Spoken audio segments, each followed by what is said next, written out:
I do have to ask you about another moment in the premiere. The only thing I know about Kiely came from Naturi's mouth because I was on Broadway with her, and what she told me was Kiely threw a bucket of chicken at her.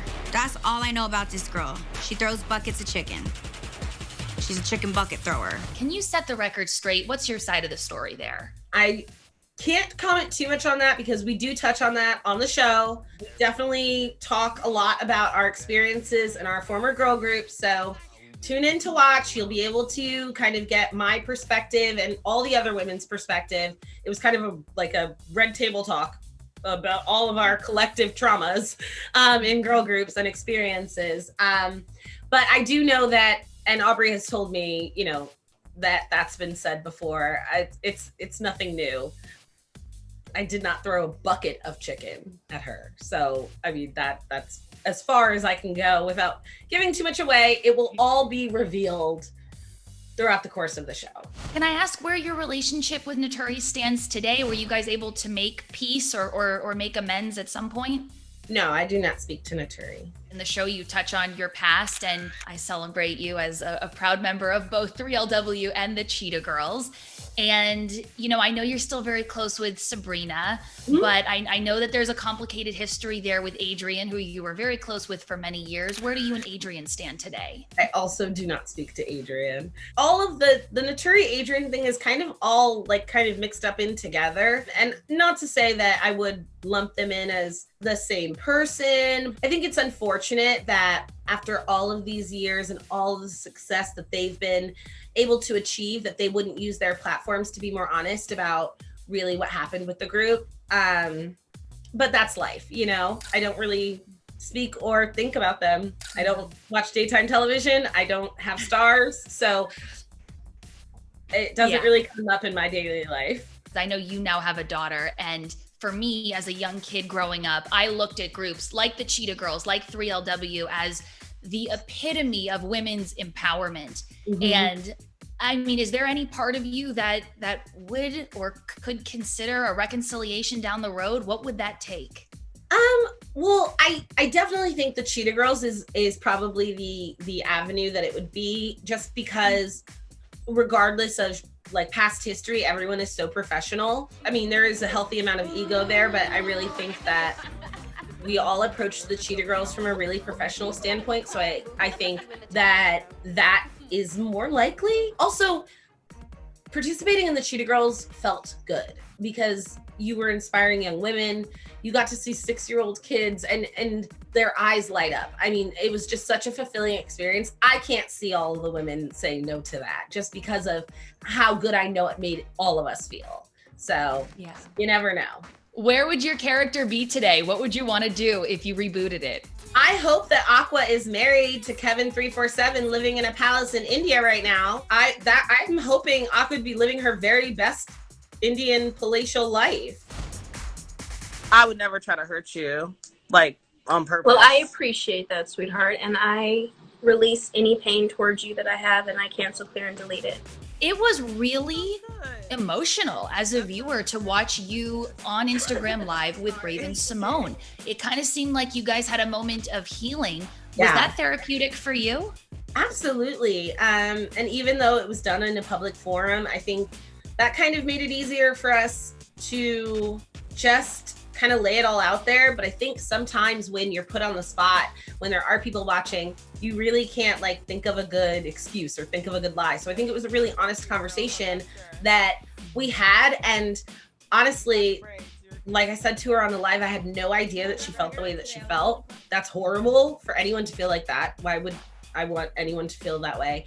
But again, for me, she was the executive producer of our movie. How could she be bullied, So kind of understanding that no matter what a person's position of power is, they can still have those feelings of insecurity was really humbling for me, because I always, felt like she was Raven, and then hearing her have that experience was really wow, all this time I'm thinking, she's our boss, she's got all this, she's got all that, but she, wanted to be with us, and that's so sad. And I wish that would have been, spoken about when we were there. I think really what I took away from it was, hearts and minds change. We get older You know, we get wiser, we look back on things and we don't see them in the way that we did when we were children.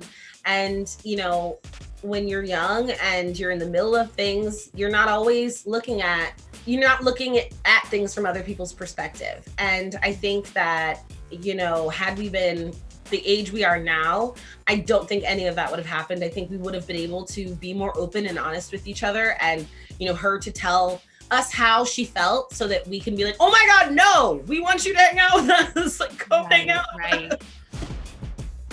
You don't want to be in a group. You're obviously not creative director. So what are you? A starter? BET presents the Encore. You've kind of been living behind the camera for the last decade or so. It seems like you're really happy. You've got your husband and your baby girl. What was it about this project that you were like, I'm ready to come out of retirement and let's do this? The original attraction to the project was how much I hate the stigma that girl groups can't stay together. And even though I'm pretty negative about the probability of girl groups staying together, I still have this, like, if I can only find the right formula, like, it's like this puzzle that I want to solve in my mind. If I can only just figure out, like, the right personality types, the right circumstance, like, what could make it work? Because women can work together in every other industry in the world. And it just seems like girl groups, it's like something always happens and there's drama and infighting and all that stuff. And I just wanted to dispel that myth, because I don't believe it's true. I really do think that if women come together working towards a common goal, we can do absolutely anything. And I am really grateful for the friendships that I've made on the show. I'm grateful for even the fights and all that stuff, because all of those things were teaching me things about myself, you know? And I think that that's what you get to see 24 hours a day. It's more like Big Brother than any other kind of like reality show with celebrities. You know, they're robos, there's cameras everywhere, you know. There was a microphone in our bathrooms. So, you know, like, no privacy, no days off. And you really give the fans and the viewers a firsthand look at what it takes to really build a group from the bottom up. With that, I've got to ask, who did you bond with the most and who did you clash with the most? I definitely faced a lot of resistance from a lot of the women, specifically in the, I think in the first episode, from the twins. It was very hard at first to kind of just like unclench your fists and be like, we're all here for a reason. We are all worthy. We can all do this, you know, like, let's just unclench the fists and try to get down to work. And so really that's mainly my running theme, I think, for a while, is just like, simmer down. Everybody, like, stop yelling at me. I haven't even had a drink yet. I didn't even put my purse down and they were coming. It was crazy. We see there's like a really harrowing moment where you say, I'm out, goodbye. I'm out. Bye. I'm out. Bye. I know you can't reveal much, but can you tease? Like, did you quit? What happened there?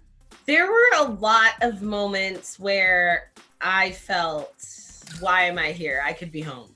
I could be with my baby. I could be living my very happy life in relative obscurity. You know, I don't need this.